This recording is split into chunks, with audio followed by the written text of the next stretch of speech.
go? Okay, so recording. Okay. Vandeham Sri Guru Sri Yuta Padakamalam Sri Gurun Vaishnavanscha Shri Rupam Sagrajatam Sahagana Raghunathan Tang Sajivam Sadvaitam Savadhutam Parijana Shahitam Krishna Chaitanya Devam Shri Radha Krishna Padan Sahagana Lalita Sri Visakhan Vitanscha Narayanam Namaskritya Naram Chaiva Narottamam Devim Saraswatim Vyasam Tato Jayamudirayet. The Jaya is the name of the original recension of the Mahabharata. Say that again. Jaya is the name of the original Mahabharata. Is Jaya. it? So yeah, then it became Bharat, and then it became Mahabharata. But Ah, first, so when we say that Narayanam Namaskritya Naram Chaiva Narottamam Devim Saraswatim Vyasam Tato, then Jayamudirayet, recite the Jaya. okay. Yeah. Well, you learn something new every day. Okay, chapter 95 Sorry. of the Shambhava Parva. Vaishampayana said, O king, after the marriage was over, King Shantanu instated the beautiful lady in his house. I just shut the door. Who was that beautiful lady again? The one he married, Satyavati. Okay. Then Satyavati bore Shantanu a wise and brave son named Chitrangada. He was superior to all men in valor. Then Satyavati again bore the powerful king another son. He was named Vichitravirya, and he became a great archer. O bull among the Bharata lineage, before he could become an adult, the wise King Shantanu succumbed to the law of destiny. Before Vichitravirya became an adult, Shantanu died. Okay. Bhishma was always obedient to Satyavati. When Shantanu went to heaven, he instated Chitrangada, chastiser of enemies, on the throne. Through his valor, Chitrangada defeated all the kings. He could not find anyone equal to himself among men.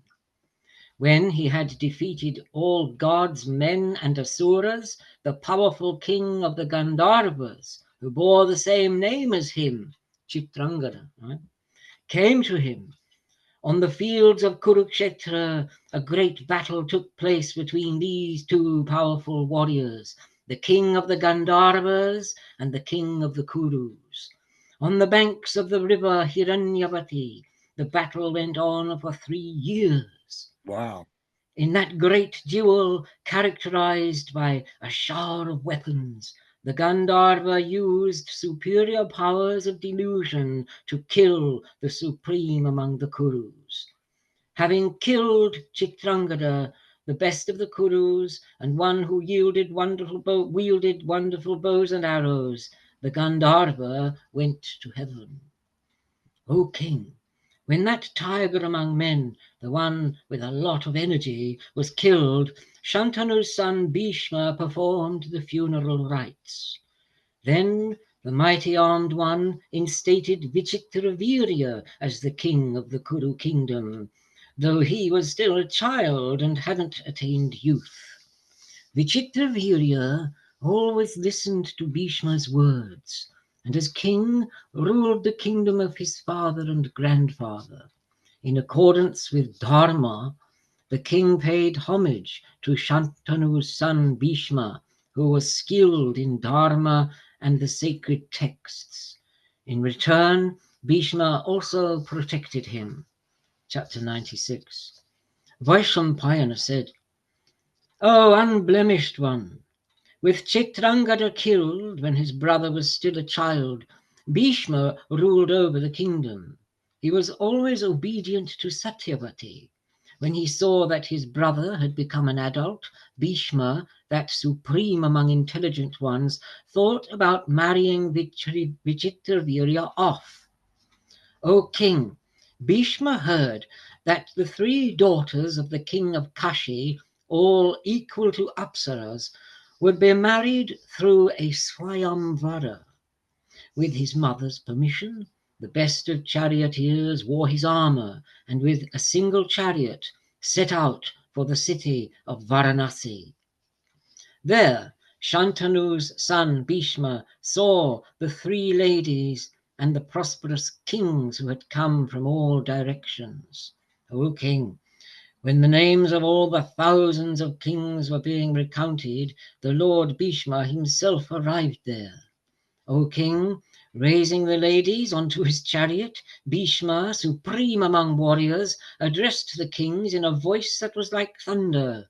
Oh, the learned have said that daughters may be given to virtuous men who have been invited with ornaments depending on one's power.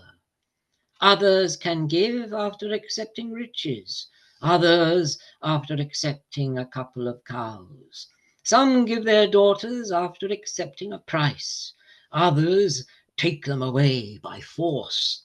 Some women are taken involuntarily, others are married with their consent. This is the 8th form of marriage, Swayamvara, which learned ones remember and kings praise. However, those who know Dharma have said that the bride who is taken away by force is the best. O rulers of the earth, I am therefore taking these maidens away by force. Use all your strength to try and defeat me, or be defeated instead. O lords of the earth, I am standing here, resolved to do battle.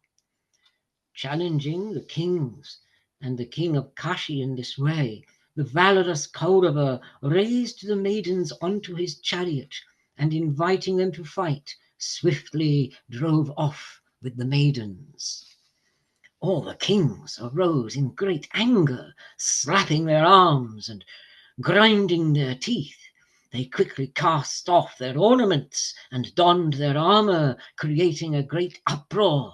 O Janamejaya, the radiant ornaments and armor resembled shooting stars. Their brows were contracted and their faces red with anger. The ornaments and armor dangled as the brave ones dashed towards the chariots and charioteers had brought, yoked with excellent horses. Armed with all kinds of weapons, they ascended the chariots and went in pursuit of the Kaurava, who was in a solitary chariot. O descendant of the Bharata lineage, then the hair-raising battle between the one and the many occurred.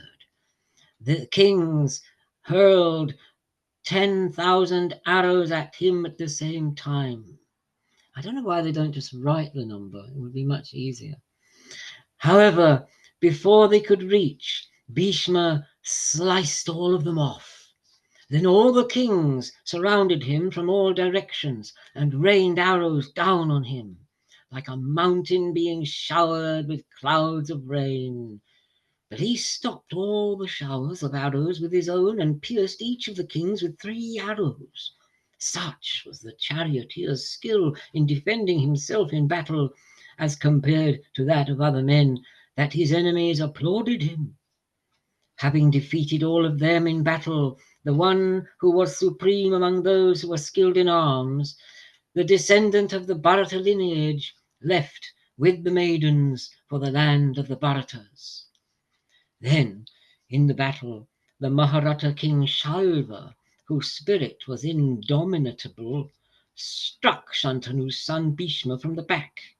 He was like a bull elephant that was the leader of its herd, using its tusks to attack a rival from the rear, when he was mounting a cow elephant in heat. The king told Bhishma, "Stay, stay." The mighty armed King Shalva was driven by his anger. Bhishma, tiger among men and destroyer of enemy armies, was angered at these words. Blazing like a fire that was without smoke, he followed the dharma of Kshatriyas, and without any sign of fear, the Mahabharata turned his chariot towards Salva. On seeing him, all the other kings wished to witness the duel between Bhishma and Salva, like two powerful and raging bulls fighting over a cow in heat. The two turned on each other with great strength. King Shalva, best among men, covered Shantanu's son Bhishma with hundreds and thousands of swift arrows. On seeing that Shalva had first covered Bhishma, the assembled kings were astounded and exclaimed, "Blessed, blessed!" All the kings saw his dexterity in battle and delightedly applauded King Shalva. Hearing the shouts of the Kshatriyas, Shantanu's son Bhishma, the conqueror of hostile cities, was incensed and cried, "Stay! Stay!" He angrily commanded his charioteer, "Drive up to that king. I will instantly kill him the way the king of birds kills a snake." O Lord of men, the Kaurava then attached the Varuna weapon to his bow and used it to wound King Shalva's 4 horses. O tiger among men, the Kaurava used his weapons to fend off all of King Shalva's weapons, and used a single arrow to kill his charioteer, and with another weapon he killed the excellent horses. For the sake of the maidens, Shantanu's son Bhishma defeated that supreme among kings, but let him off with his life. O bull among the Bharatas, thereupon Shalva left for his own city. O conqueror of enemy cities, the kings who had come to witness the Swayamvara also departed for their own kingdoms. Bhishma, supreme among those who wielded arms, thus won the maidens and left for Hastinapur, where the king of the Kauravas was. O king, within a short time the valorous one, who killed innumerable men in battle but was always himself never hurt, passed many forests, rivers and mountains with trees on them. The great-souled son of the one who goes into the ocean took care of the daughters of the king of Kashi, like the daughters-in-law, the young sisters or daughters, and brought them to the land of the Kuru. So I'll just quiz you here. The great-souled one who was the son of the one who goes to the ocean. Say that again? The great-souled one who was the son of the one that goes to the ocean. No idea. Put us out of our misery. Ganga. Gongo Mata. The river, she goes to the ocean, and her course. son was Bhishma. Right. Okay. Bhishma had brought the ones who had all the qualities by force and gave them to his younger brother Vichitravirya. The one who was learned in Dharma accomplished this superhuman deed in accordance with Dharma and began to make arrangements for his brother Vichitravirya's marriage, following the consultation with Satyavati. When Bhishma was preparing for the wedding, the eldest daughter of the king of Kashi, one who was devoted to truth, came and told him, "I have earlier chosen the king of Shalba as my husband." That is Shalva, who he fought with. Earlier, he had also accepted me, and this is my father's desire too. At the Swayamvara, I would have chosen Shalva as my husband. You know Dharma well. You, now knowing this, decide what the course of Dharma entails. At these words of the maiden, spoken in an assembly of Brahmanas, the brave Bhishma began to think about what should be done. After consulting the Brahmins, who were learned in the Vedas, the one who had knowledge about Dharma gave permission to Amba, the eldest daughter of the king of Kashi, to leave.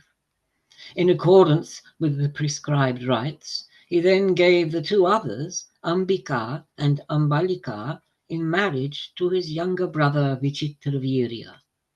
Vichitravirya had Dharma in his soul, but when he had accepted their hands, since he was proud of his beauty and youth, desire took over his soul. They were tall, their heads were covered with blue black hair that was curled, their nails were red and pointed, their breasts and hips were heavy. They felt they had obtained a husband who was their equal in beauty, and the fortunate ones worshipped Vichitravirya. He matched the Ashwins in beauty and was the equal of the gods in his prowess. He was Wow. capable of stirring the hearts of all women. The Lord of the earth pleasured with his wives for 7 years. Though young, he was then attacked by consumption. His Oh, friends consulted physicians to try and find a cure, but like the setting sun, the Kaurava went to Yama's abode. oh, In accordance with Satyavati's wishes, Bhishma, together with the priests and the chiefs among the Kurus, performed the funeral rites for King Vichitravirya. I didn't know that. No, no, no, no, no. Not a lot of people know that. Well, anyone else want to have a go? I wouldn't mind going there. That Okay, was fantastic. chapter Wow. 97. I It's just, a bit knackered myself, Mahabharata is guys. where So it's at, isn't it? It's just like No. you're instantly in that world. You just like rump. It's fabulous. Well done, So what everybody. you need to remember here is about Amba. What do you mean I have to Amba, remember her? she approached, well, it's worth remembering. Okay. Amba, was the eldest of the three girls, went to Bhishma and said, I've already given my heart to Shalva. Right. So they consult with each other and he says, okay, you can go back. So who's the parents of Amber again? Sorry, who's my memory? The king of Kashi. Oh, the king of Kashi. They were the daughters of the king of Kashi, As soon whose as you name is said not given. Kashi, I suddenly went into my whole Ranjitnath Shaktipad environment. I've been there so many times. It's so archetypal, and also Asik at the beginning, and then all the guts, and it's Shiva, and then we were on a Yeah. boat.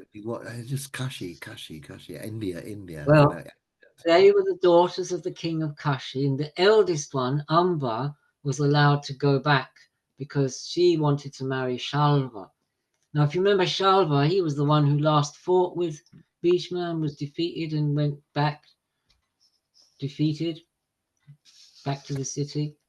Yeah, yeah. Okay. Oh, yes, he was defeated, but And he this is wasn't. the same Shalva that did austerities to get an aerial flying fortress, and Krishna kills him Yeah, later. yeah. Well, Anyway, so just now that's an important thing about Amba being yeah. given back, because that will be a lot will So, come from one that. question, madam. So about Yeah, these flying fortresses, yeah, they said yeah. they were like UFOs with nuclear-like capabilities. I have no idea. I Oh, well, don't I know just where they found get this that thing. idea from. This advert came up about flying cities in ancient Yeah. times, and I was wondering, oh, is that like a reference to? If you Well, want, if you just contact on Facebook Sadulabada, Sadulaba, he's the person that's doing all the research on Vimanas, the universe, the Puranic cosmology. Anyway, it's great. It's there. I'll send you the link, Balaram. If you want to get into all of Yeah, that. go on. I would actually like. I would be Yeah, because interested. it's all. If you're into aliens and UFOs, it's unavoidable that you can't avoid. Even if they're Westerners, they're going to come across Vimanas because it's all slipped over. You just have to watch Joe Rogan, and it's all on Joe Rogan basically. all right, Vimanas. come on, read. Well, it's all about. It's a crossover cultural thing, isn't it? Okay, here we go. Vaishampayana said. Satyavati was miserable and unfortunate and grieved over her son. O descendant of the Bharata lineage, with her daughters-in-law, she performed the funeral rites for her son. Then the illustrious one turned her mind to Dharma and preservation of the paternal and maternal lineages. The immensely fortunate one told Ganga's son, the perpetuation of Shantanu's dharma, the lineage and fame of the Kuru dynasty, the deeds of progeny, and the offering of oblations to ancestors is now vested in you. Just as the attainment of heaven is certain when one performs good deeds, just as a long life is certain when it is based on truth, it is certain that Dharma cannot be separated from you. You know Dharma and its parts. Dharma is established in you. You are learned in all the sacred texts, the Vedas and the Vedangas. In preserving the customs and virtue of the family and in deciding what should be done in times of distress, you are like Shukra or Angirasha's son, Brihaspati. O supreme among those who hold up Dharma, therefore, I am depending on you. I will ask you to perform an act. When you have heard it, please do it. Oh, bull. They use that word bull a lot, isn't it? It's really alpha male, kind of masculine. Oh, bull among men, my valorous son was your brother, and you loved him a lot. He has ascended to heaven, though but a child. Your brother's queens are the fortunate daughters of the king of Kashi, and they possess youth and beauty. O descender of the Bharata lineage, they yearn for sons. O immensely fortunate one, therefore, so that their lineage continues, beget offspring on them. At my request, perform this act of dharma, instate yourself on the throne, and rule over the kingdom of the Bharatas. In accordance with dharma, take a wife, and do not immerse yourself in ancestors in hell. The conqueror of enemies was thus addressed by his mother and his friends. But the one who followed dharma replied in accordance with dharma. O mother, what you have said is certainly sanctioned by supreme dharma. But for the sake of the kingdom, you know about the vow I have taken about not having offspring. O Satyavati, you also know about the price that had to be paid for you and about the occurrence thereafter. I will again repeat the truthful pledge that I have then took. I can give up the three worlds. I can also renounce the kingdom of the gods or anything that is greater than both of these, but I can never go back on the truth. The earth can give up its fragrances. The water can give up its juices. Light can give up its diverse forms. Phew. Mm. Wow. Sorry. Whew. It's powerful stuff. Wow. I'll repeat it. The Haribol, earth, Haribol, Haribol. Haribol, Haribol. It's this Dharma thing. God, it's so resonant. Okay. The earth can give up its fragrances. The water can give up its juices. Light can give up its, God, I can hardly read it, its diverse forms. Wind can give up its sense of touch. The sun can give up its radiance. The smoke-rested flame can give up its heat. The sky can give up its sounds. The moon can give up its cool rays. The slayer of Vritra can give up his valor. The god of Dharma can give up Dharma. But I can never give up truth, the truth. Wow. That's Shakespearean, isn't it? Having been thus addressed by her son, who was endowed with great energy, the mother Satyavati then told Bhishma, I know that you're always established in the truth, and that truth is your strength. If you wish, you can create another three worlds with your own energy. I know that the vow of truth you took was for my sake. But you know the calamity that has now arisen, and you know about Dharma at such times. Also remember the duty to your ancestors. O one who is never defeated, act in a way that Dharma is not destroyed. Wow. Sorry. So in it. O one who is never defeated, act in a way that Dharma is not destroyed and our lineage is not broken. Do what doesn't make our friends grieve. Wow. So many forces.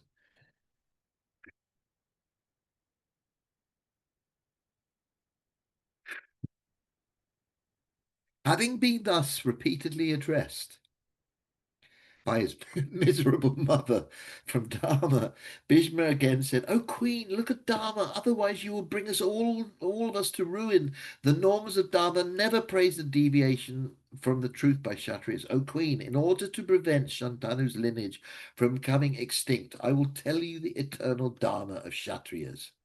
Hearing this, after consulting priests and those wise ones who know about the Dharma that should be followed in the times of calamities, determine what is best for the welfare of the world. Kanai, do you want to take over? Kanai. Yeah, I'm here. I'm just got my screen off to preserve my meager Okay, phone battery. okay. Would you like to Yes, carry on? You yes, I'd feel? love to. God, please. I'll just set up this. It was almost becoming too much for me. God, Powerful stuff, isn't it? Yeah. this is the essence of the whole culture. Okay. Bhishma said,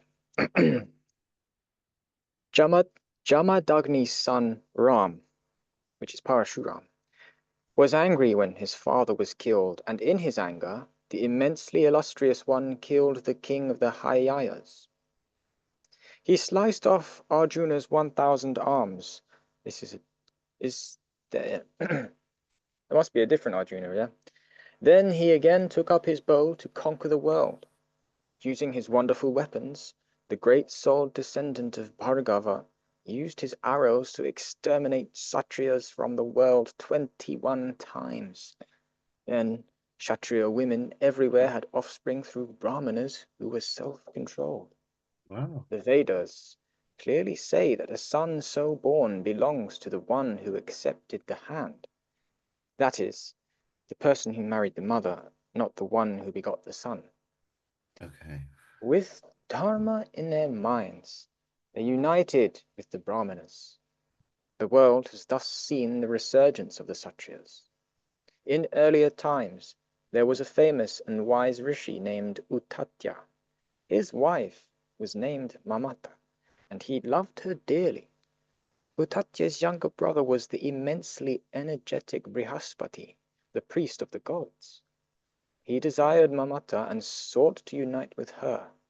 Mamata told her brother-in-law, who was most eloquent in speech, "I am pregnant through your older brother.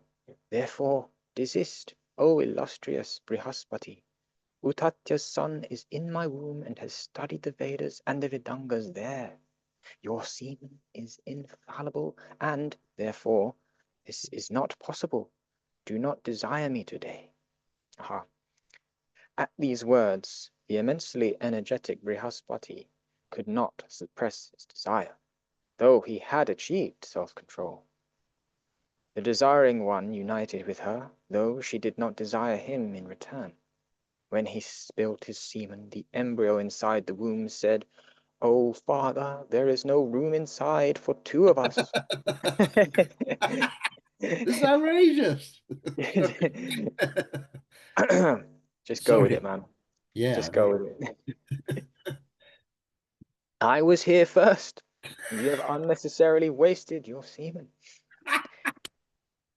At this, the illustrious Rishi Brihaspati was angry and cursed Uttatya's son, who was in the womb. "You have spoken at a time that all beings crave for. Therefore, you will enter a long period of darkness." From this curse was born the Rishi Dirgatam. He was Brihaspati's equal in great deeds and great energy. To extend Uttatya's lineage, the famous Rishi had sons like Gotama and others, all immensely famous. But Gotama and the other sons were overcome by greed and delusion. They tied him to wood and threw him into the waters of the Ganga. This man is blind and old. This man is referring to Dirgatama. One now knows that Dirgatama was blind. This man is blind and old. Why should we support him? Thinking in this way, the cruel ones returned home. O king, the rishi then floated along the river, blindly passing many kingdoms on the raft. One day, a king named Bali, who was learned in all aspects of Dharma, had come to the water and saw him floating along with the current. O bull among men! The righteous Bali found his strength in truth. He knew who he was and grasped him so that he could obtain sons. He said, O illustrious one, honor me. I have to obtain sons through my wife. Therefore, father sons who are knowledgeable in Dharma and Artha. Thus addressed, the energetic Rishi agreed. The king then sent his wife Sudeshna to him, but knowing that he was old and blind, the queen did not go to him. Instead, she demeaned him and sent her ignorant Shudra nurse. The righteous Rishi then fathered 11 sons on the Shudra woman, the first of whom was named Kakshivat. When he saw Kakshivat and all the other sons studying, the valorous king was delighted and told the Rishi, "These are mine." "No," said the Maharishi, and continued, "I have fathered Kakshivat and the others on a Shudra woman.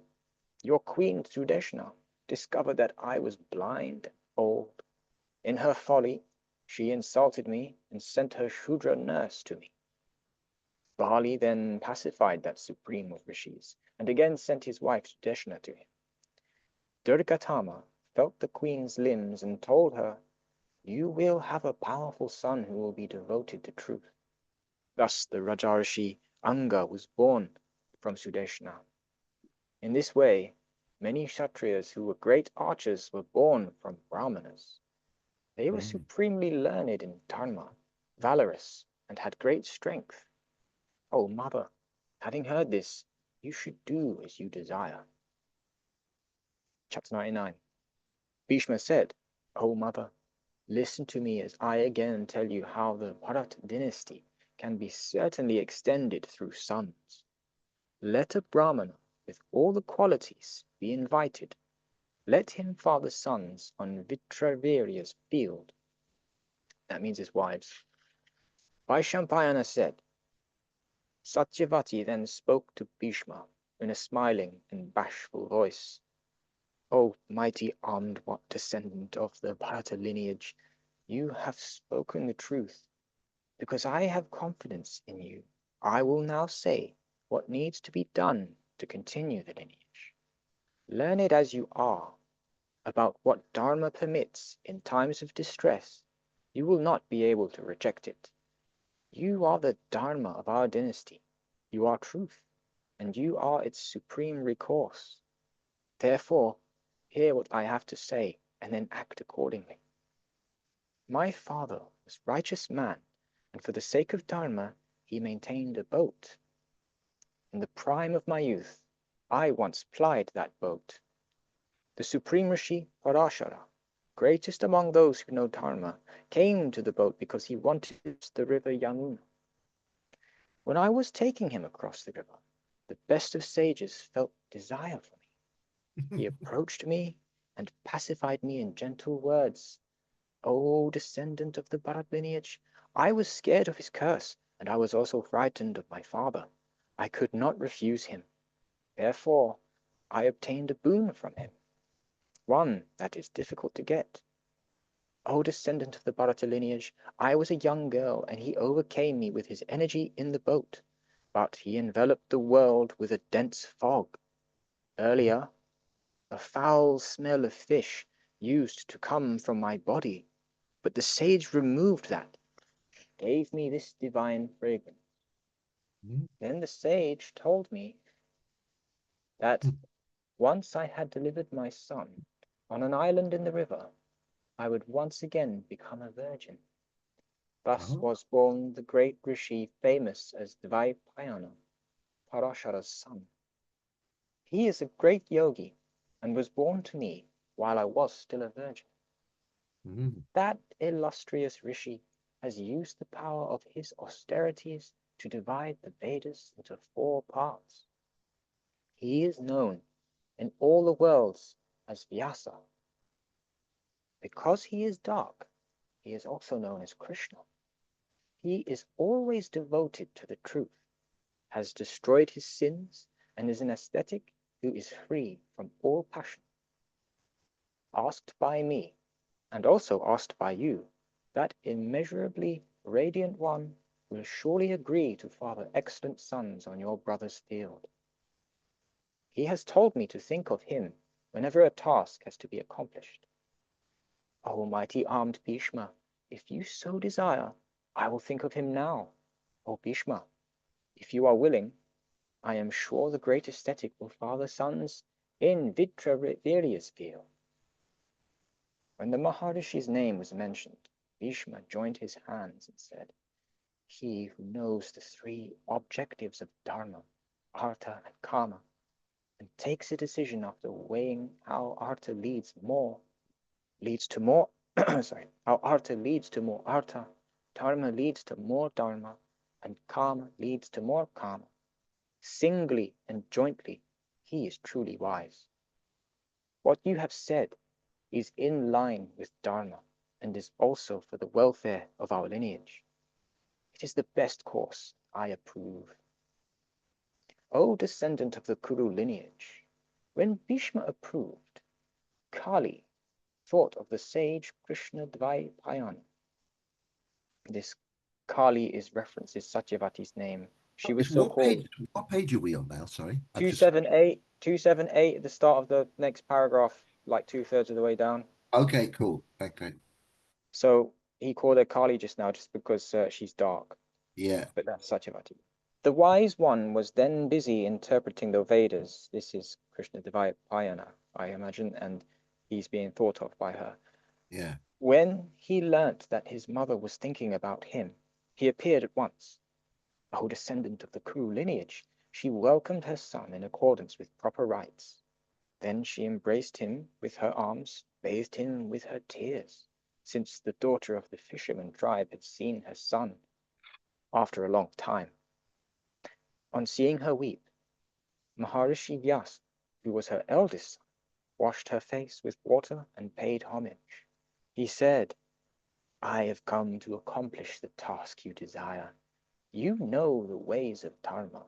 Therefore, tell me what you wish me to do, and I will do what pleases you. The priest then worshipped that supreme among rishis and welcomed him with the prescribed mantras. When he was seated, his mother asked him about his welfare. After making the usual inquiries, Satyavati looked at his face and said, O wise one, there is no doubt that sons are born from both the father and the mother. There is no doubt that they are their father's property as much as they are their mother's.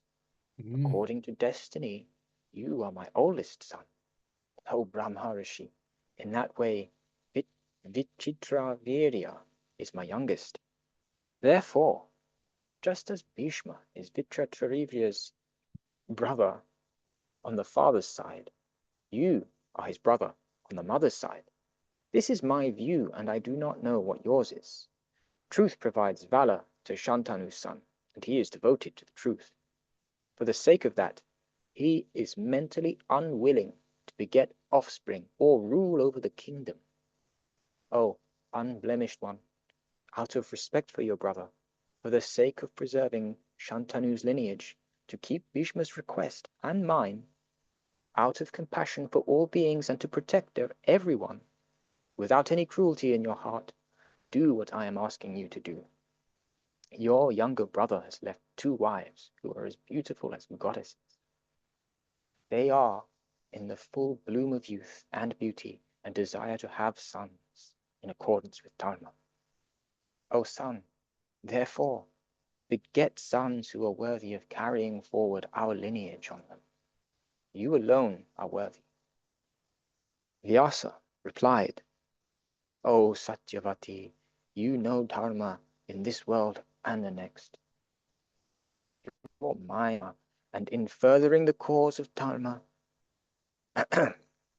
with Dharma as the objective, I will do what you are commanding me to do. This is an eternal practice. For my brother, I will produce sons who are the likes of Mitra and Varuna.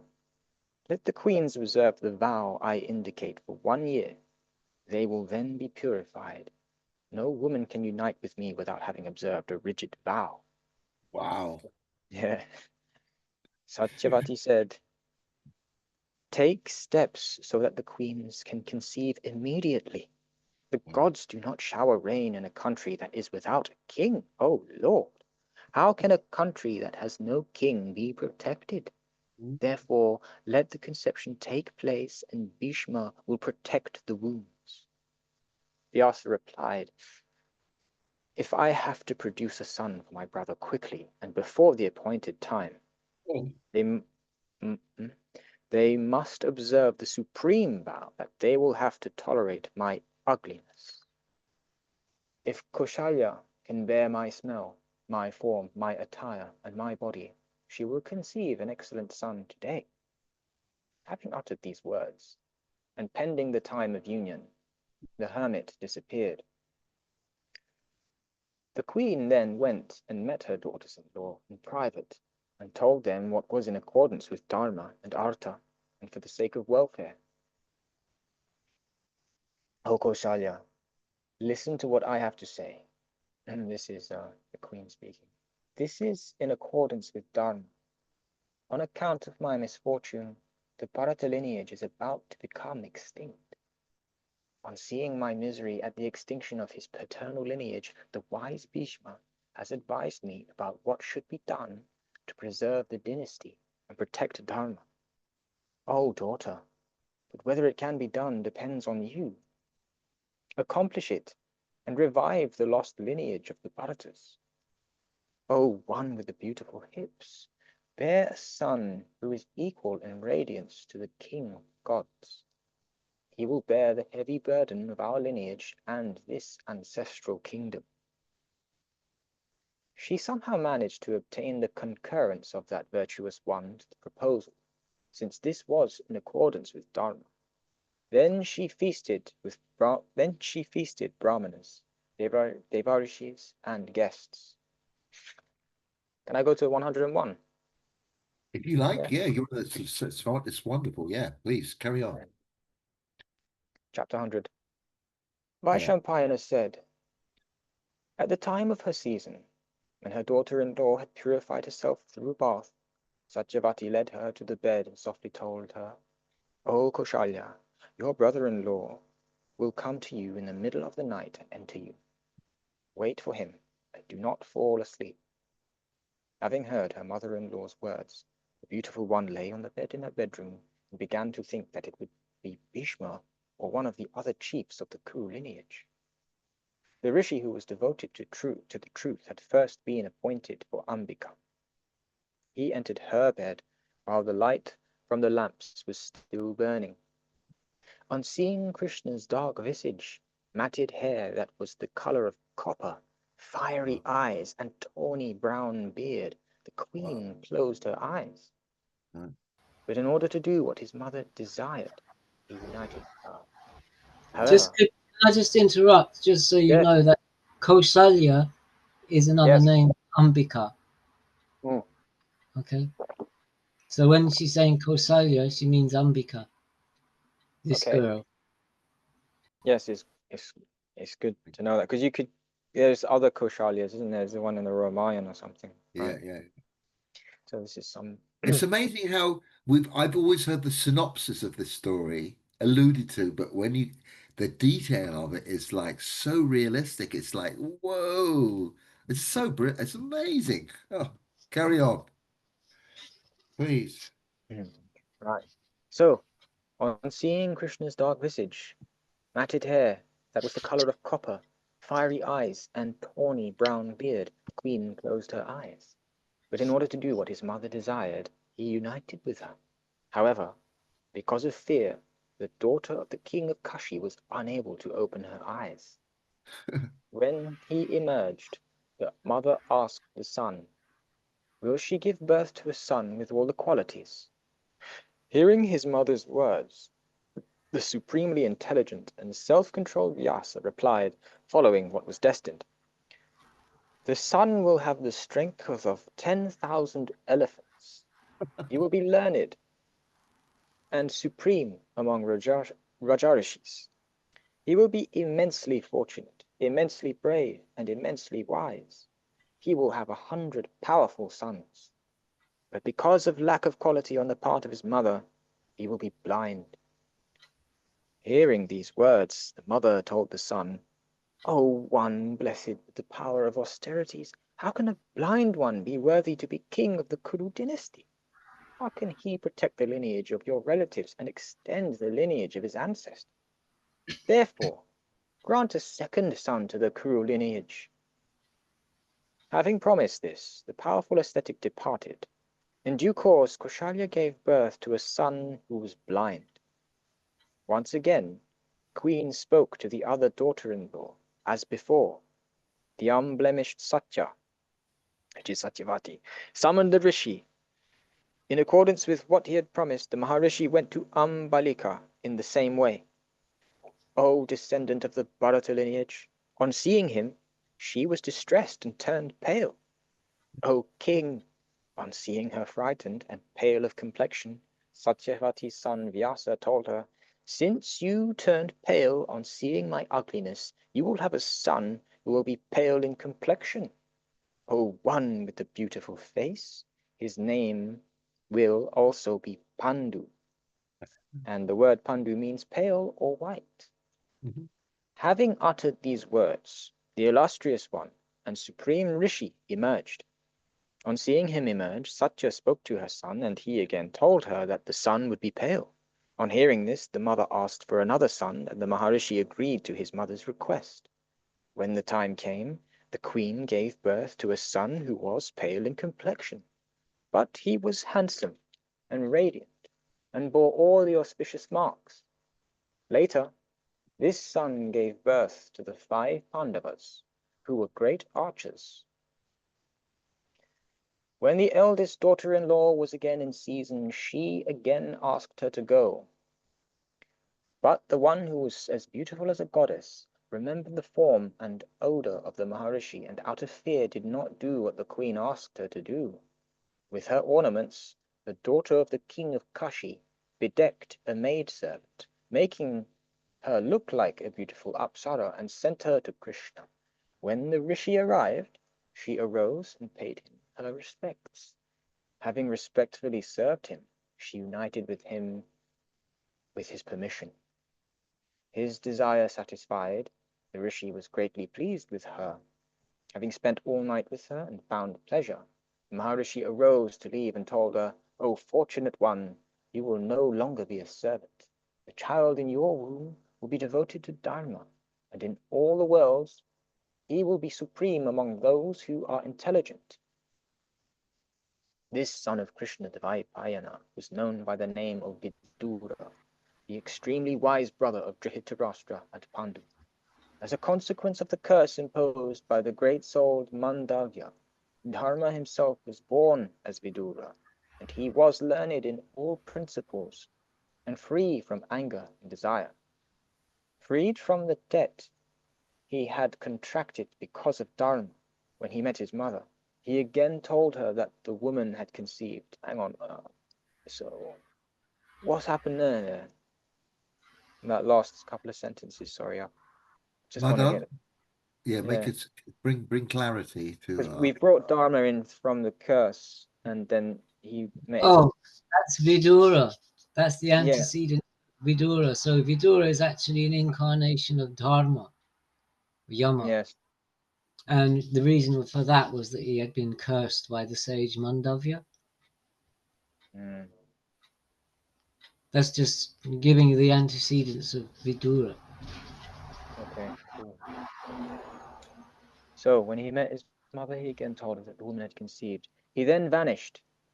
Thus sons were born in Vichitravirya's field through Devai Payana.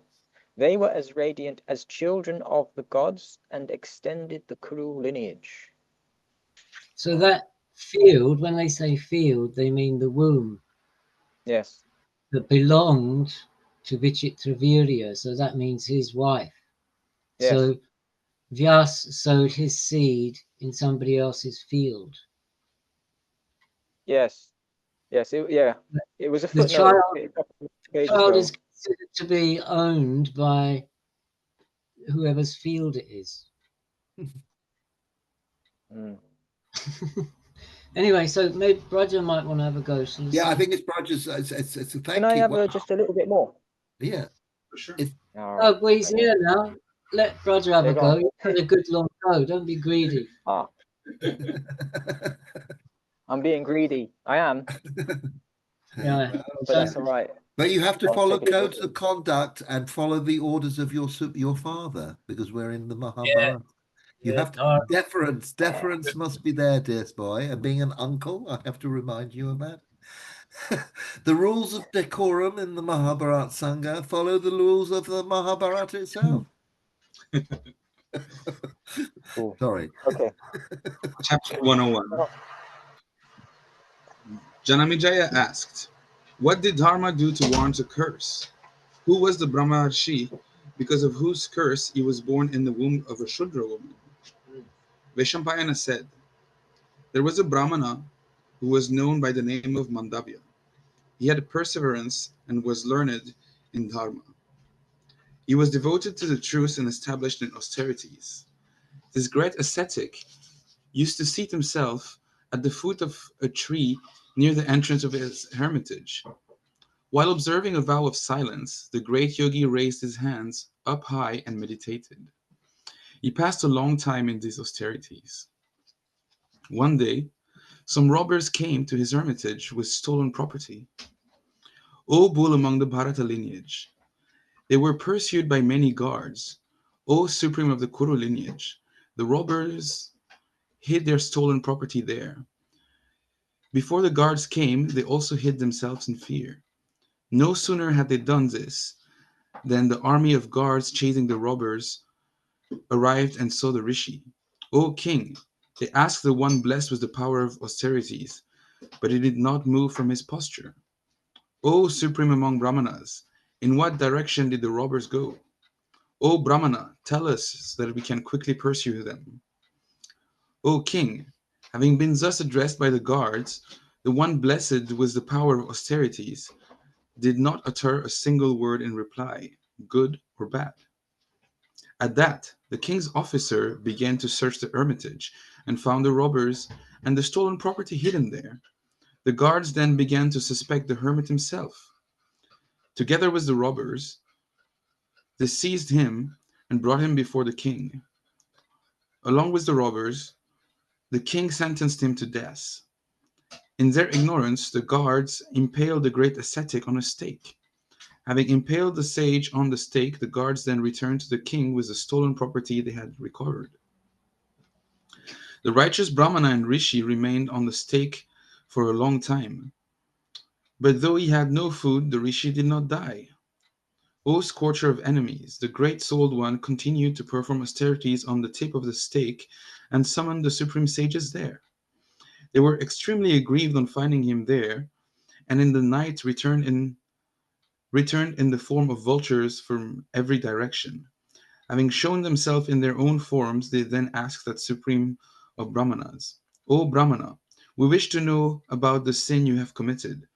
At that, the tiger among sages told the ones who were blessed with the power of austerities, whom shall I blame? There is no one but me who has committed a sin. The king heard that he was a rishi and went there with all his advisors. He pacified the supreme rishi who was impaled on the tip of the stake. O supreme among rishis, I have caused you harms through delusion and ignorance.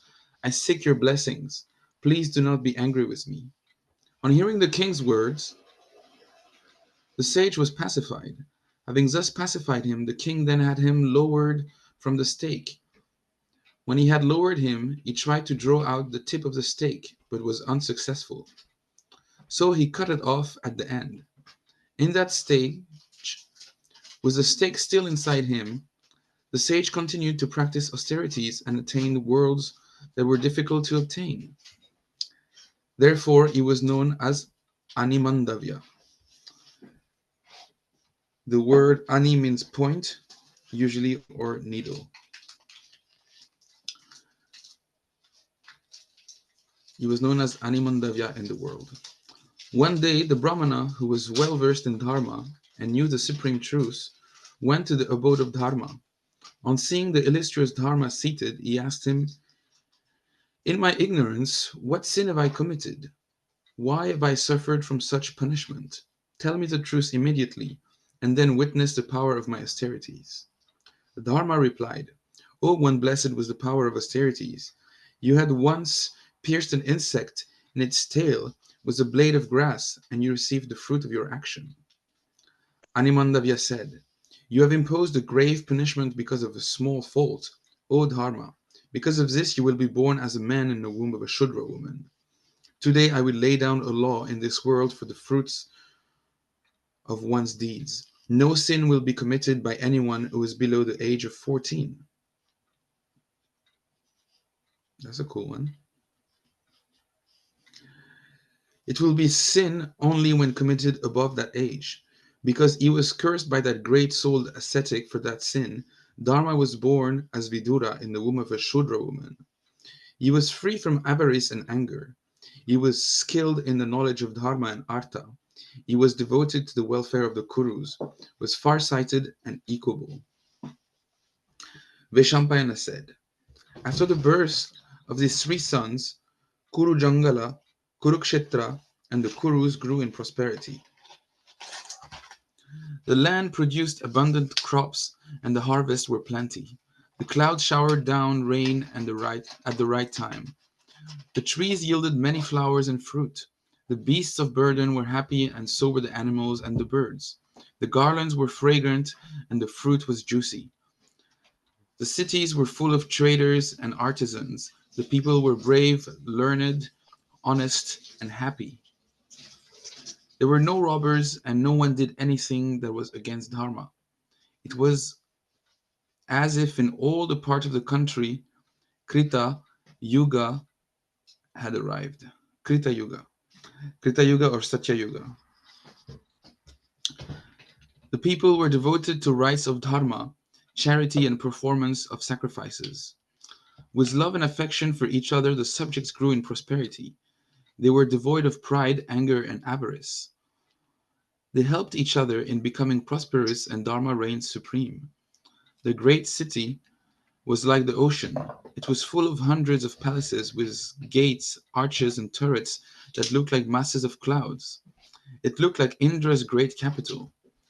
The people happily enjoyed themselves in rivers, wooded groves, lakes, ponds, hills, and beautiful woods.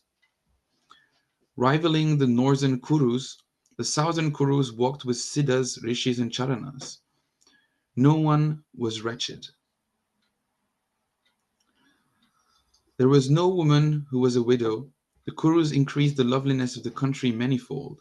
They built wells, resting places, assemblies, tanks, and residences for the Brahmanas. O king, Bhishma protected everything according to righteous conduct. The beautiful country was dotted everywhere with sanctuaries and sacrificial stakes. The country expanded by bringing in other kingdoms into its fold. Upheld by Bhishma, the wheel of Dharma rolled on in the kingdom. All the inhabitants of the city and the country were always delighted on witnessing the accomplishments of the great-souled princes and feasted.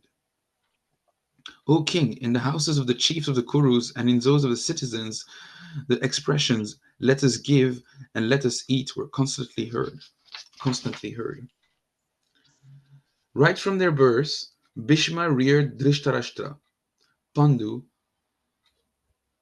and the immensely intelligent Vidura as if they were his own sons. They went through rites, they studied and observed vows.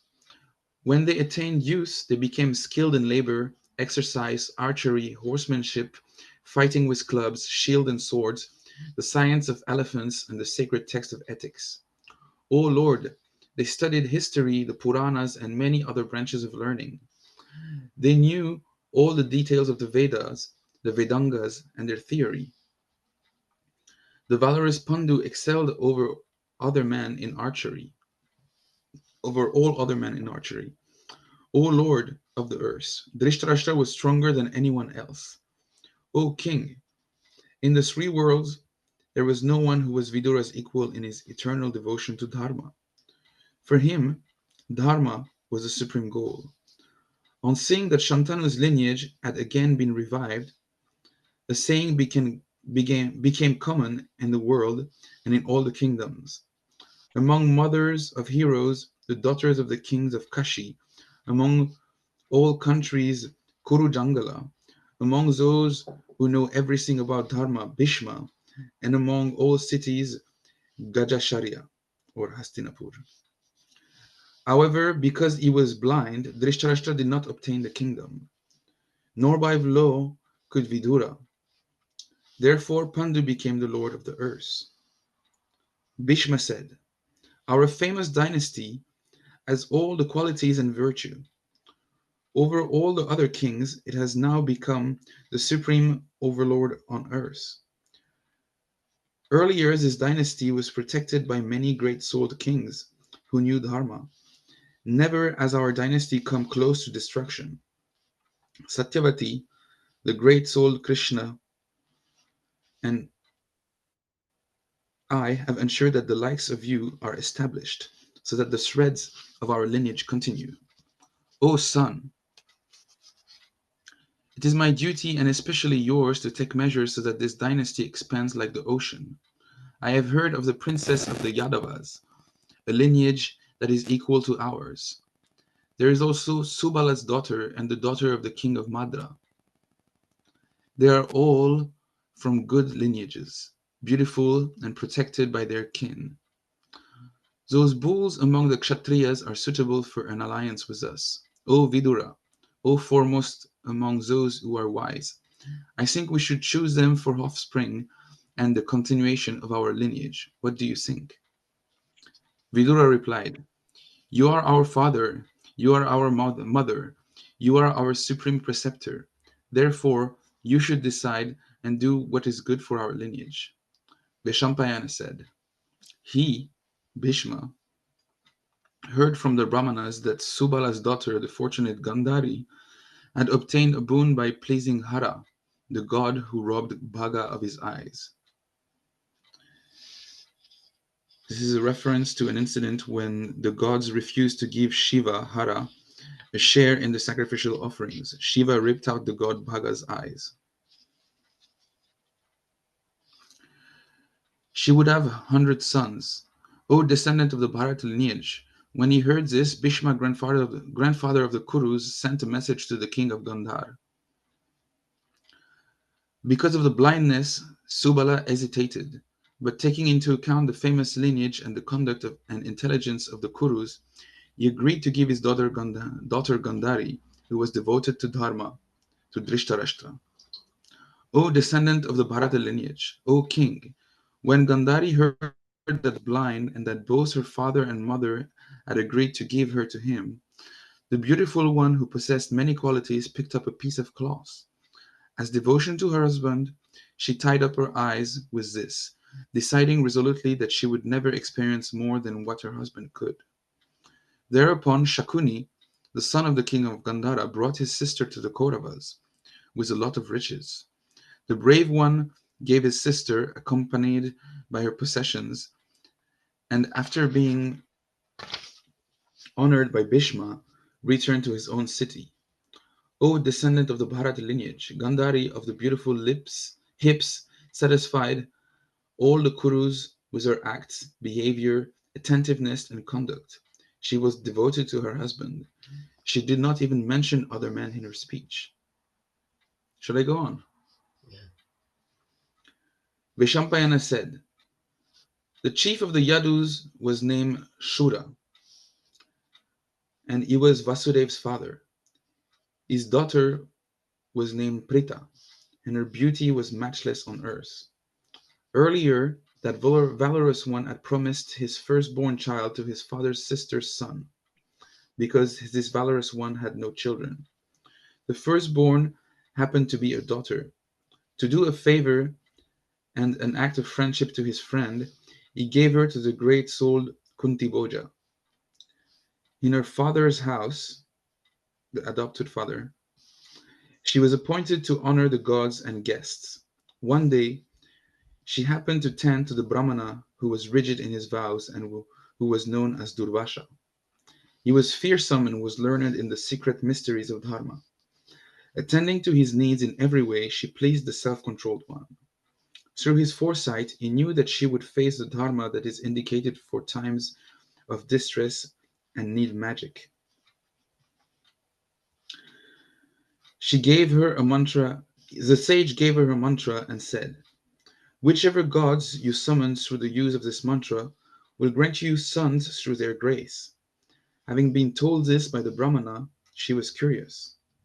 Though still a virgin, the illustrious one summoned the god Arka, the sun god. She immediately saw the sun, who makes the worlds come alive.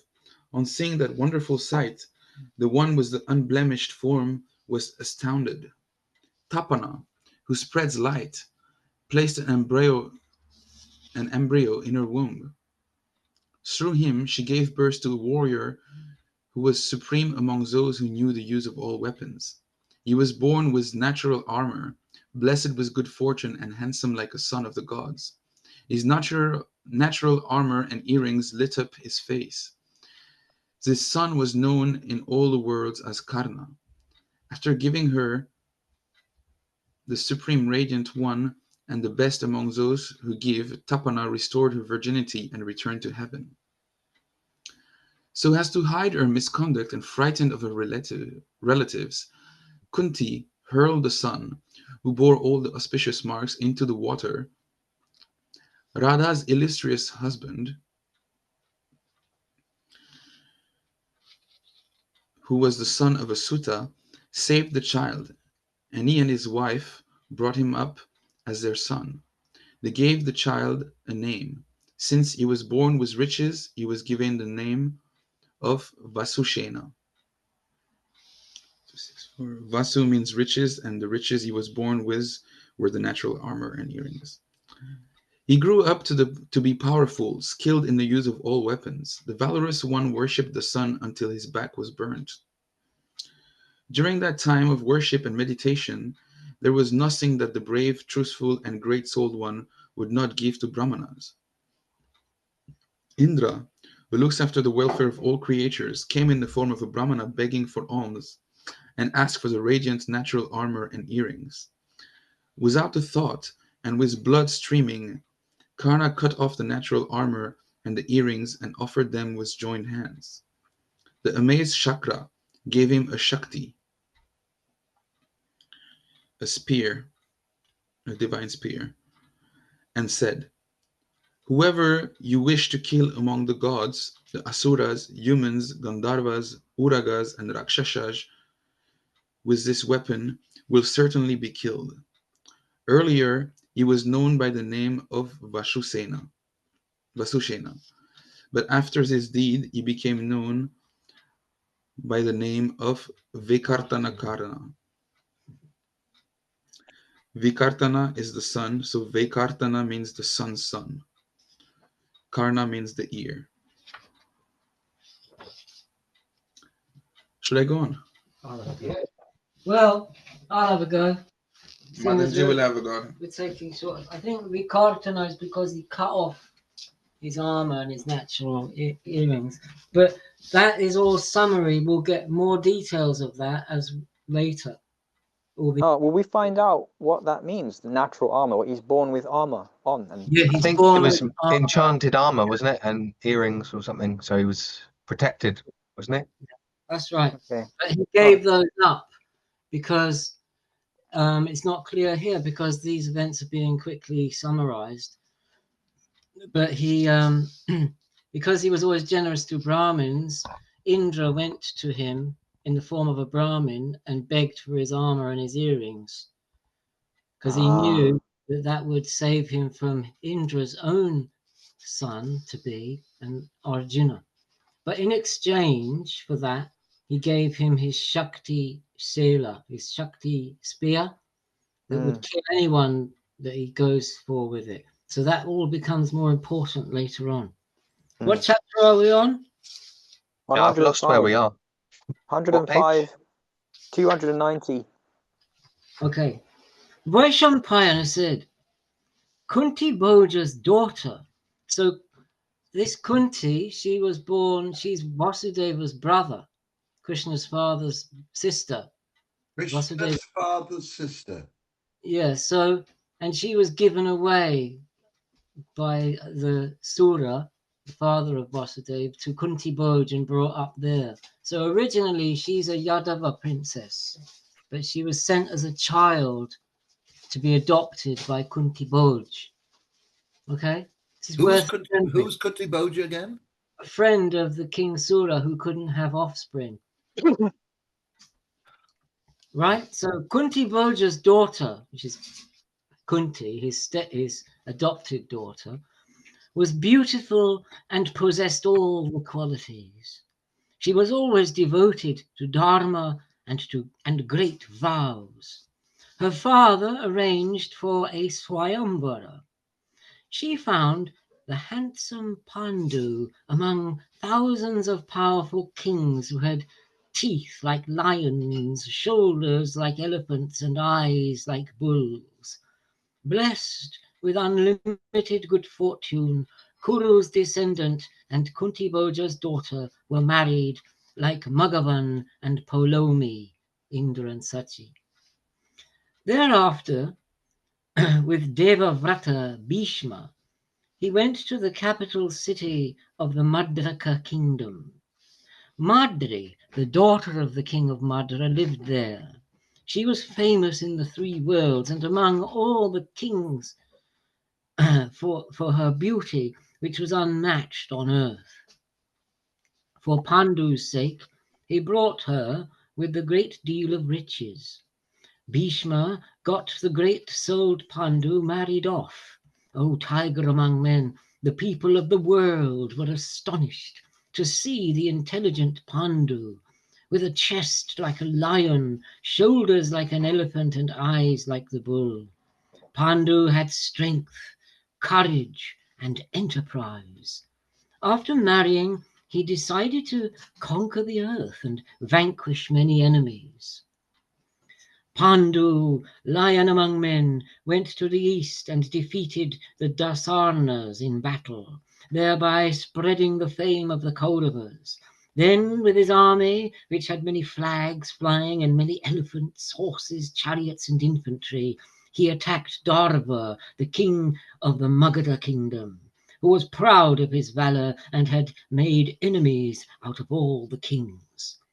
He was killed in Rajagriha, and his treasury, transport, and armies seized. Then Pandu went to Mithila and conquered Videha in battle. O bull among the Bharata lineage! Then the fame of the Kurus spread to Kashi, Shushma, and Pundra. Through the strength of his own arms, Pandu, the scorcher of foes, burnt kings with the great net of his flaming arrows and his dazzling weapons. He was like a great fire and defeated with his army the kings and their armies.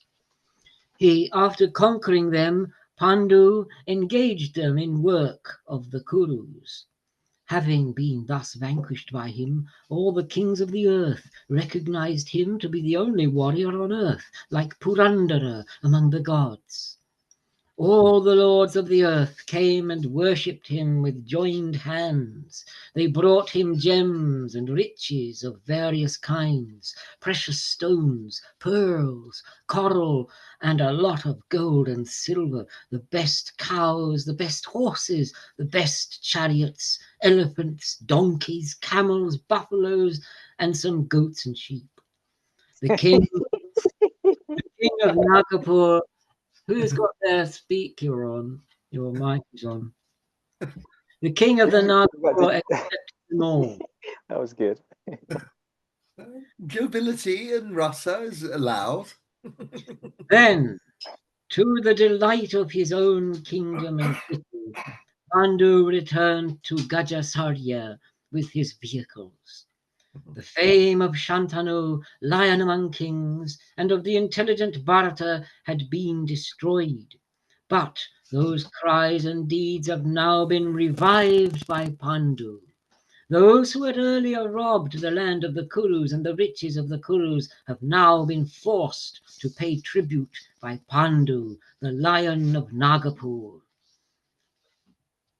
Nagapur is another name for Hastinapur. Okay. With happiness and confidence in their hearts, these were the words of the kings, the advisers to the kings, and the citizens of the town and the country. With Bhishma at their head, they went out to receive him when he returned. Before they had gone very far, the residents of Nagapur delightedly saw the world full of many captives, myriad gems piled on many vehicles, elephants, horses, chariots, cows, camels, and sheep. Following Bhishma, the Kauravas saw all this and could find no end to it. The one who had increased Kaushalya's joy paid homage at his father's feet. Kaushalya is Ambika, his mother. He showed his respects to the citizens of the town and countryside.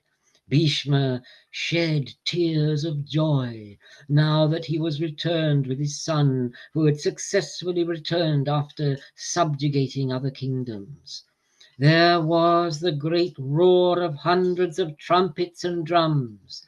As he entered Gajasalya, he made the citizens everywhere very happy. 106.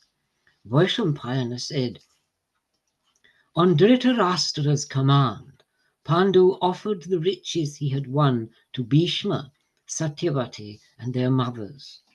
Pandu also sent of the riches to Vidura, the one with dharma in his soul, and pleased his relatives by giving them riches.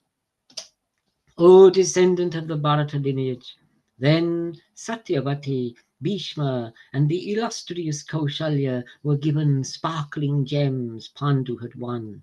His mother, Kausalya, embraced that bull among men, unequaled in his energy, the way Paulomi embraces Jayanta. Paulomi is Sachi, and Jayanta is one of the sons of Indra and Sachi. With the wealth won by that brave warrior, Dhritarashtra performed great sacrifices, equivalent to 100 horse sacrifices in terms of the hundreds and thousands of arms that were given.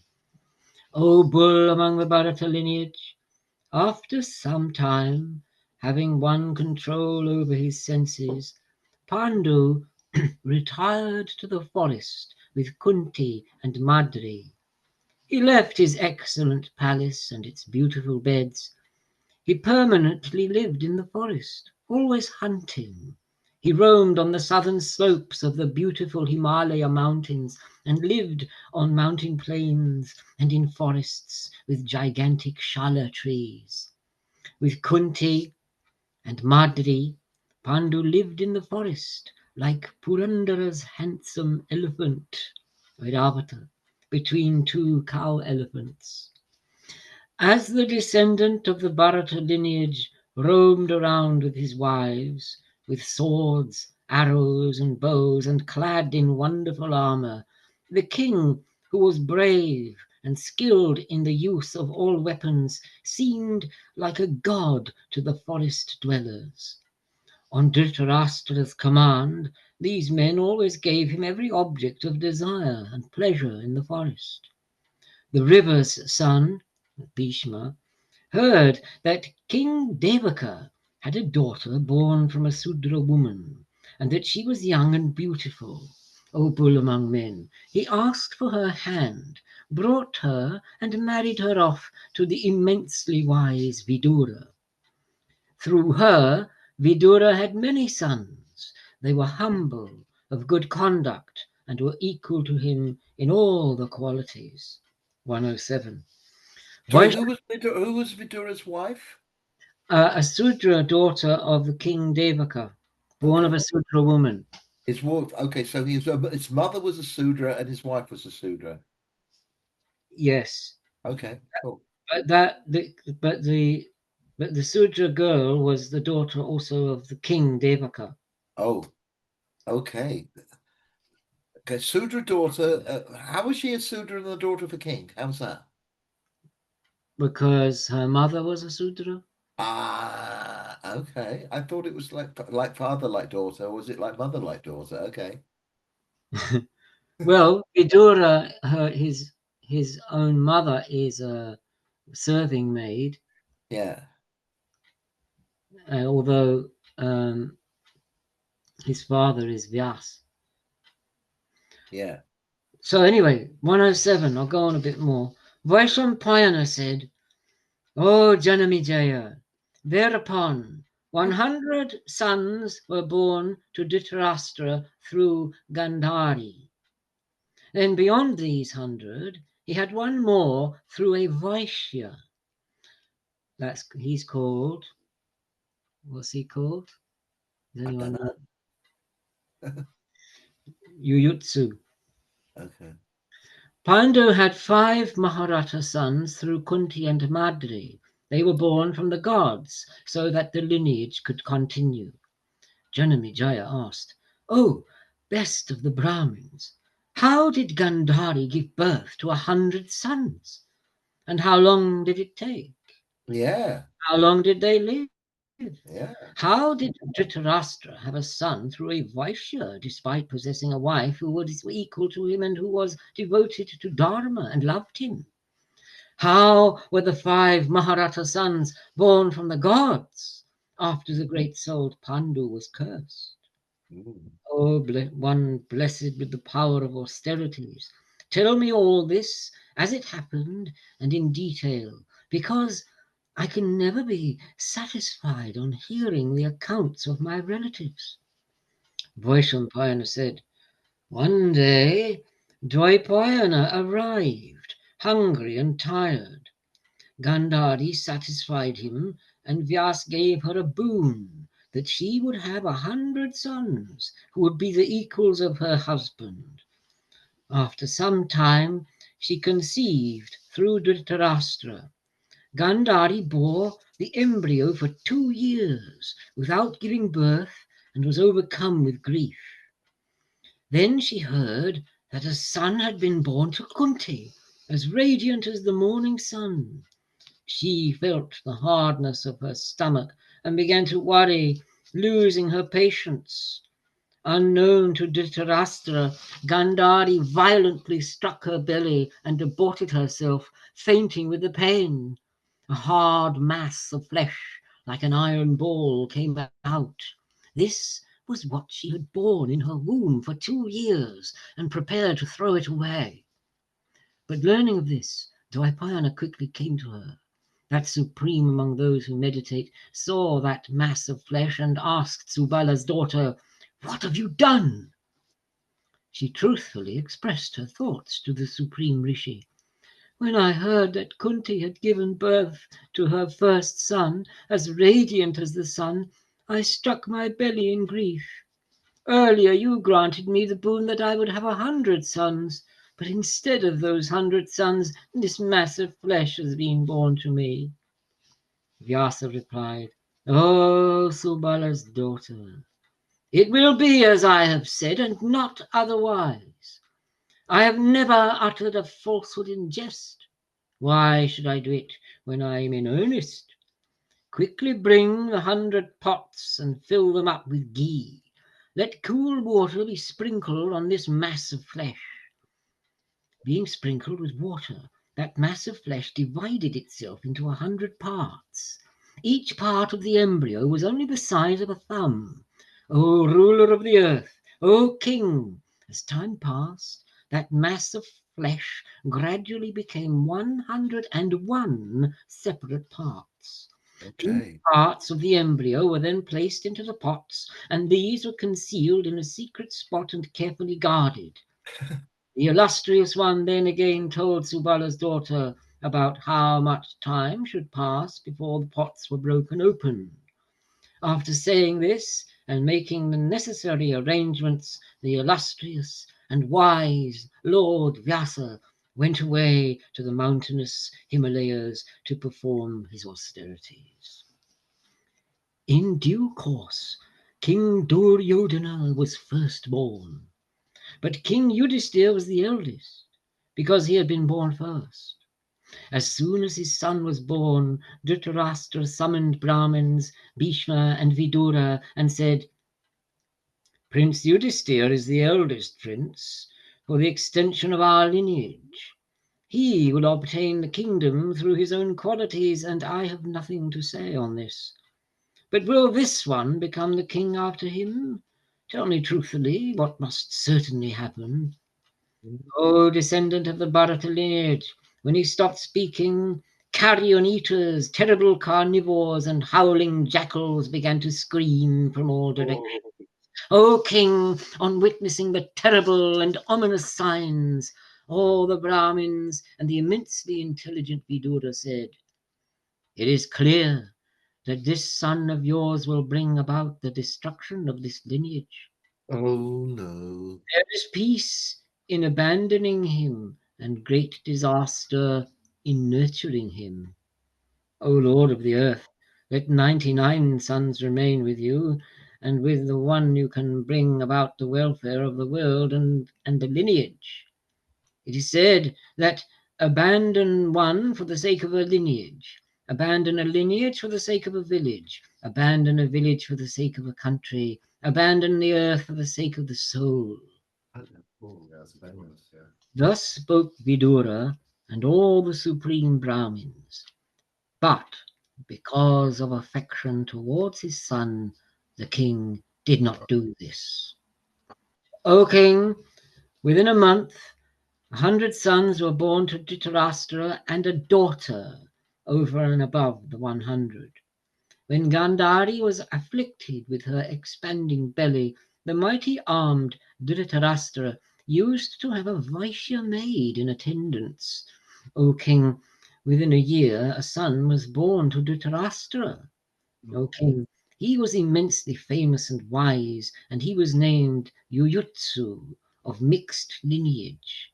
Thus 100 wise, brave, and Mahabharata sons were born to Dhritarashtra, and one daughter named Dushala. Mathura, your go. Sorry, what page are we on? Page 295, chapter 108. You got all the names of them. Wow, it's really. Shall I read it? No, yeah, you read it. I'll listen. I'm up for it. You take over after this. It's only a short one. No. I just want to listen. I'm into listening. It's fine. Janani Jaya said, O Lord, recount to me the names of Dhritarashtra's sons, beginning with the eldest, in the order of their birth. Vaishampayana said, Duryodhana, Yuyutsu, Dushashana, Dushaha, Dushala, Jalasanda, Sama, Saha, Vinda, Anuvinda, Durdarsha, Subahu, Dushpradarshana, Durmarshana, Durmukha, Dushkarma, Karna, Vivingsati, Vikarna, Sulochana, Chitra, Upachitra, Chitraksha, Charuchitra, Sarasana, Durmada, Dushpragaha, Vivitsu, Vikata, Urnanaba, Sunaba, Nanda, Upanandaka, Senapati, Susena, Kundodara, Mahodara, Chitravana, Chitravarma, Suvarma, Durvimochana, Ayobahu, Mahabahu, Chitranga, Chitra Kundala, Bhima Vega, Bhima Bala, Balaki, Balavardhana, Ugra Yuddha, Bhima Karma, Bhima Karma. Kanakaya, Dridha Yuddha, Dridha Varma, Dridha Kshatra, Somakirti, Anudara, Dridha Sanda, Jarasanda, Satyasanda, Suvak, Ugrashrava, Ashwasena, Senani, Dushparajaya, Aparajita, Panditaka, Vishalaksha, Duravara, Dridha Hasta, Suhasta, Vatavega, Suvarcha, Adityaketu, Bhavishu, Nagadanta, Ugrayai, Kavachi, Nishangi, Pashi, Dandadhara, Danurgraha, Ugra, Bhimarata, Veera, Veerabahu, Alolupa, Abhaya, Raudrakarma, Dirdharata,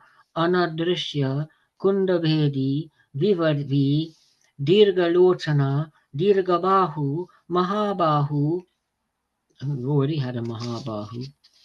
Anyway, Kanaka Dwaja, Kundashi, and Viraja.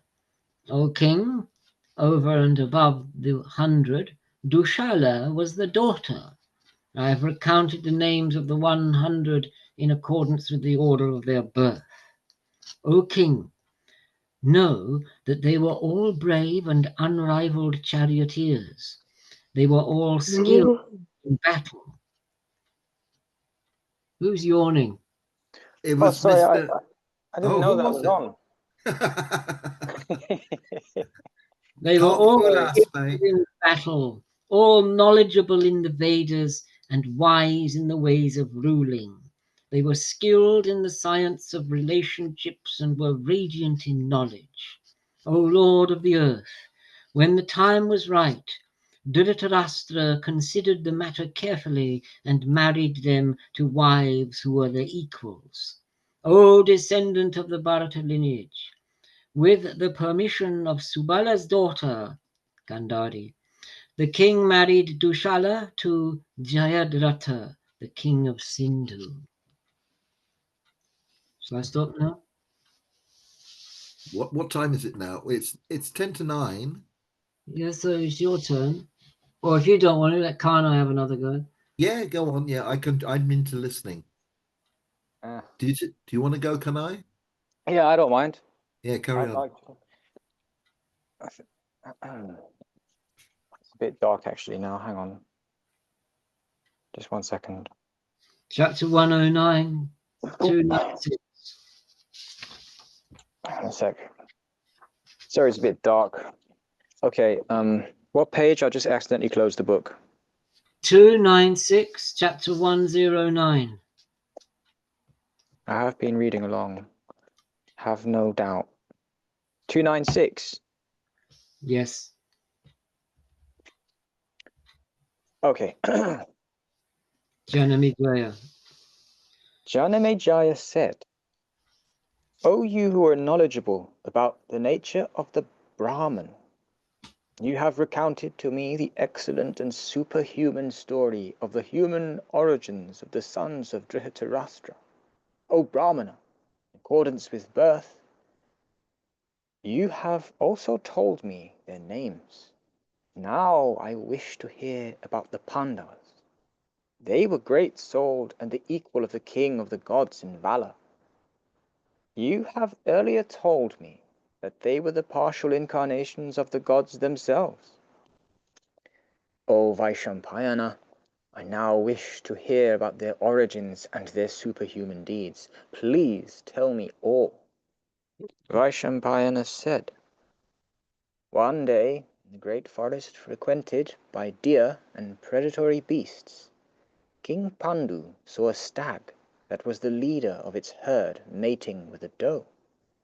With 5 swift and sharp arrows that were decorated with golden feathers in their shafts, Pandu shot both the stag and the doe. O king, the stag was actually the immensely energetic son of a rishi, blessed with the power of austerities. The energetic one was uniting with his wife in the form of a deer. While still united with the doe, he fell down on the ground instantly, and as he began to lose his senses, lamented in a human voice.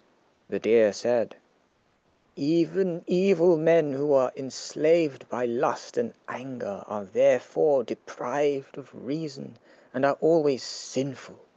Stay away from such cruel deeds. A man's judgment does not swallow destiny. Destiny swallows judgment. Wow. The wise never sanction anything that is forbidden by destiny. The wise never sanction anything that is forbidden by destiny. O descendant of the Bharat lineage, you were born in a dynasty that was always devoted to Dharma. Overcome by lust and avarice, how have you lost all your reason? Pandu Yeah. replied, Oh dear, in Oh dealing dear. yeah, Sorry. in dealing with deer, kings behave no differently from enemies. They kill them. Therefore, you should not blame me in your delusion. Deer can be killed openly and through trickery. That is the Dharma of kings.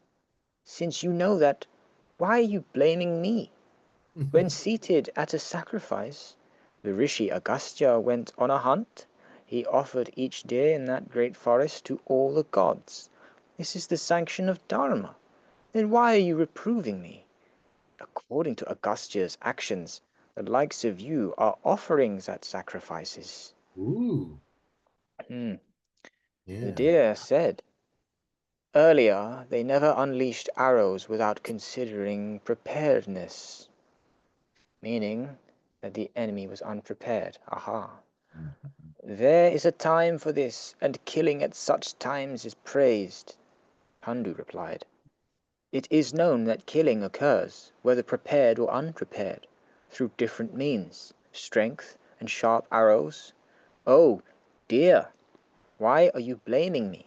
The deer said, O king, do not blame you because you have killed a deer or because you have caused me injury, but instead of performing such a cruel act, you should have waited until my act of intercourse was complete. This is a time that is for the welfare of all beings and desired by all beings. Yeah. Which learned one will kill a deer engaged in intercourse in the forest? You have Mm. rendered futile my attempt to obtain offspring. O Kodava, O Podava, this lineage has had rishis and is famous for its righteous acts. This act was unworthy of you. Mm. O descendant of the Bharat lineage, this greatly cruel act is condemned in all the worlds. It destroys attainment of heaven and fame and is against Dharma. You are acquainted about pleasures from uniting with women. You also know the sacred texts and norms of Dharma. You are the equal of a god. You should not have committed such an act, which is unworthy of reaching heaven. O best of kings, your duty is to punish men who act cruelly, are engaged in evil acts, and have abandoned the three goals. O best of men, O king, what have I done that you killed me? I am a sage in the form of a deer, and live on roots and fruit. I always live peacefully in the forest. Since you have caused injury to me, you will certainly be injured. Since you have been cruel to a helpless couple, when you are overcome through the pangs of desire, death will overtake you. I am a sage named Kim Dama, unparalleled in austerities. Ashamed of men, I was engaged in intercourse with this deer. Assuming the form of a deer, I roamed with the other deer in this dense forest. The sin of killing a Brahmana will not vest on you, since you did that unknowingly. O foolish one! But since you killed me in the form of a deer when I was overcome by desire, you will meet the same fate that has befallen me. Overcome by desire, when you unite with your loved one, at that very instant you will depart for the land of the dead. The woman with whom you unite in your last moments will also go to the land of the king of the dead, inescapable for all beings. Please got their speaker on, I can hear echo. While out of devotion towards you, the best of intelligent ones will follow you. You have now brought me into grief when I was in the midst of pleasure. Like that, You will be afflicted with misery when you have just found happiness. Having said this, in great pain, the deer gave up its life. In an instant, Pandu was also immersed in grief. Well, I think we have to stop there. That's